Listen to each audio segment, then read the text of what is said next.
Class 12th political science के online class में आपका पुनः स्वागत है।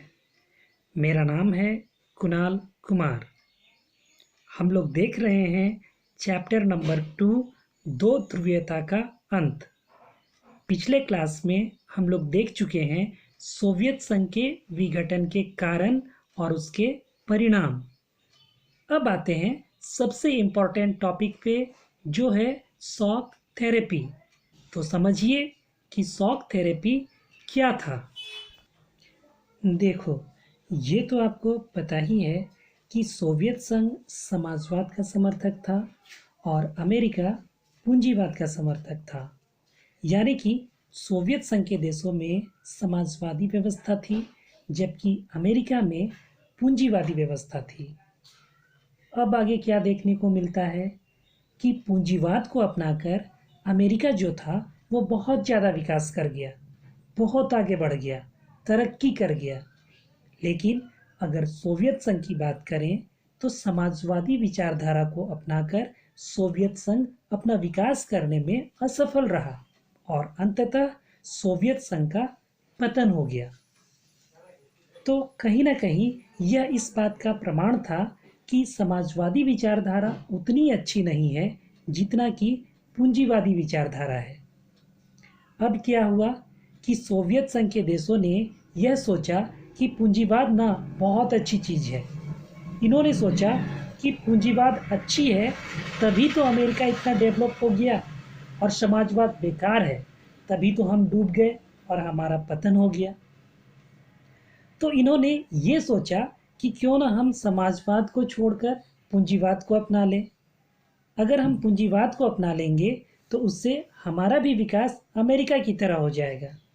तो इन्होंने क्या किया कि इन्होंने समाजवाद को छोड़ दिया और किसके तरफ मुड़ गए? पूंजीवाद की तरफ। इन्होंने सोचा कि ऐसा करने से हम भी विकास कर पाएंगे।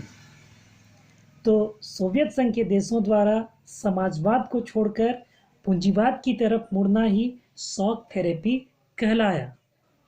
शॉक थेरेपी का अर्थ है आघात पहुंचाकर उपचार करना। अब चलिए हम लोग शॉक थेरेपी को परिभाषित करने की कोशिश करते हैं, जिससे कि इसे और अच्छी तरह समझा जा सके। तो ध्यान से सुनो। सोवियत संघ के विघटन के बाद पूर्व सोवियत संघ के देशों ने समाजवादी व्यवस्था को छोड़कर पूंजीवादी व्यवस्था को अपना लिया था, और इसके लिए यानी समाजवादी व्यवस्था से पूंजीवादी व्यवस्था में परिवर्तन के लिए एक नया आर्थिक मॉडल अपनाया गया। विश्व बैंक और अंतर्राष्ट्रीय मुद्रा कोष द्वारा निर्देशित इस मॉडल को शॉक थेरेपी का नाम दिया गया। शॉक थेरेपी का अर्थ है आघात पहुंचाकर उपचार करना। आशा करता हूं कि आप शॉक थेरेपी अच्छे से समझ गए होंगे। लेकिन इसके बाद एक सवाल अब भी आपके मन में आ रहा होगा कि यह आघात पहुंचाकर उपचार करना, इसका क्या मतलब है? बहुत जगह जैसे बुक वगैरह में यह देखने को मिलता है, आघात पहुंचाकर उपचार करना। लेकिन बहुत सारे लोग इसको समझ नहीं पाते और कुछ टीचर भी इसको अच्छे से समझा नहीं पाते हैं, क्योंकि बुक में कहीं भी इसको क्लियर नहीं किया गया है। तो चलिए हम लोग इसे समझने की कोशिश करते हैं। तो ध्यान से सुनो। जैसा कि आपको पता है, सोवियत संघ 15 गणराज्यों को आपस में मिलाकर बनाया गया था, जहां पर समाजवादी व्यवस्था थी। लेकिन सोवियत संघ के विघटन के बाद जब ये देश अलग अलग हो गए तो इन देशों की अर्थव्यवस्था एकदम दयनीय हो चुकी थी। आर्थिक रूप से कमज़ोर इन देशों को अब अपनी आर्थिक स्थिति में सुधार के लिए मुद्रा की ज़रूरत थी, यानी कि पैसों की ज़रूरत थी। अतः इन देशों ने क्या किया कि इन देशों ने विश्व बैंक और अंतर्राष्ट्रीय मुद्रा कोष जैसे अंतर्राष्ट्रीय संगठनों से सहायता मांगा। तो ऐसे में विश्व बैंक और अंतर्राष्ट्रीय मुद्रा कोष उन्हें विश्वास दिलाते हैं कि उनकी आर्थिक सहायता जरूर की जाएगी, लेकिन इसके लिए उन्हें समाजवाद को छोड़कर पूंजीवाद को अपनाना होगा। तो यहाँ पर समझो, पहले तो आघात पहुँचाया, यानी कि पहले जो उनकी विचारधारा थी समाजवादी वाली, उसको पूरी तरह बदल दिया गया। समाजवादी विचारधारा लगभग लगभग समाप्त हो गई, इससे उनको आघात लगा और फिर उनका उपचार किया गया, यानी उनकी आर्थिक सहायता की गई। तो ये है आघात पहुंचाकर उपचार करना। तो यहाँ पर थोड़ा ध्यान दीजिए कि यहाँ पर आपको कंफ्यूज नहीं होना है। मैंने यहाँ पर सिर्फ आघात पहुंचाकर उपचार करना का मतलब बताया है, न कि शॉक थेरेपी का। क्योंकि बहुत सारे बच्चों के मन में हमेशा यह रहता है कि शॉक थेरेपी को आघात पहुंचाकर उपचार करना क्यों कहा जाता है। तो यहाँ पर सिर्फ और सिर्फ आपकी समझ के लिए मैंने इसे क्लियर किया है, ये सब आपको एक्सप्लेन नहीं करना है। जहाँ तक शॉक थेरेपी की बात है, तो शॉक थेरेपी को मैं पहले ही समझा चुका हूँ। अगर आपसे पूछा जाता है कि शॉक थेरेपी क्या था, तो आपको वो बताना है जो मैंने आपको शुरू में बताया है। तो अब शॉक थेरेपी को देखने के बाद प्रश्न आता है कि शॉक थेरेपी को अपनाकर सोवियत संघ के देशों में क्या बदलाव हुए।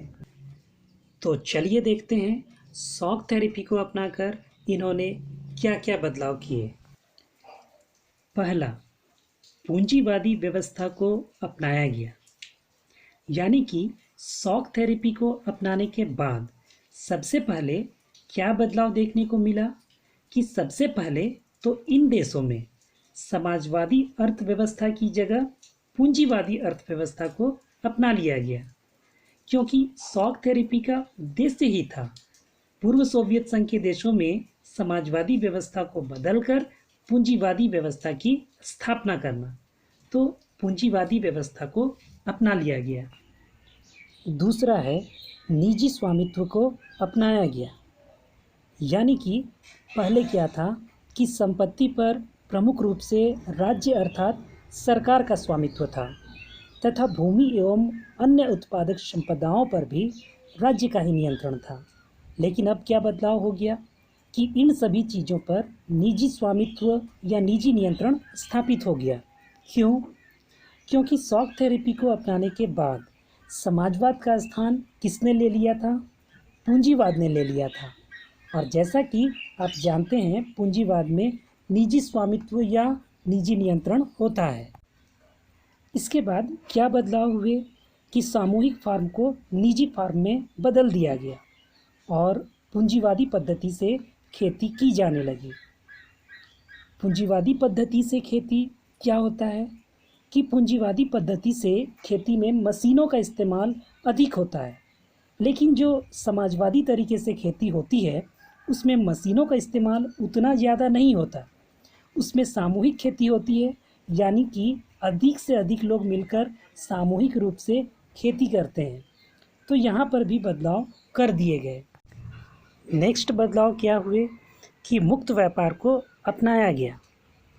शॉक थेरेपी को अपनाने के बाद, यानी कि पूंजीवादी व्यवस्था को अपनाने के बाद, अब यह माना जाने लगा कि ज़्यादा से ज़्यादा व्यापार करके ही विकास किया जा सकता है। इसलिए मुक्त व्यापार को पूर्ण रूप से अपनाना जरूरी माना गया। मुक्त व्यापार का अर्थ होता है ऐसा व्यापार जिसमें विदेशों से होने वाले आयात निर्यात पर कोई विशेष कर या टैक्स ना हो, यानी कि फ्री ट्रेड। और ऐसे व्यापार में सरकार का भी दखल नहीं होता है, यानी सभी प्रकार के बंधनों से मुक्त। अब नेक्स्ट है, पश्चिमी देशों के साथ व्यापार किया जाने लगा।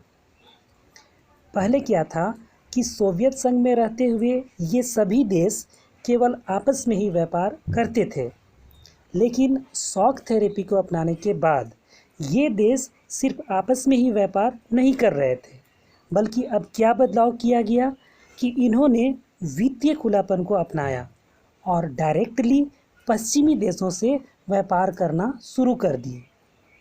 तो शॉक थेरेपी को अपनाकर सोवियत संघ के देशों में इतने सारे बदलाव हुए थे। तो आशा करता हूँ कि आपको ये समझ में आ गया होगा।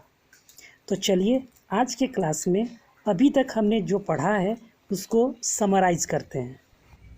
हमने अभी तक पढ़ा कि शॉक थेरेपी क्या है, यह कैसे अस्तित्व में आया। तो यह अस्तित्व में आया 1991 में सोवियत संघ के विघटन के बाद।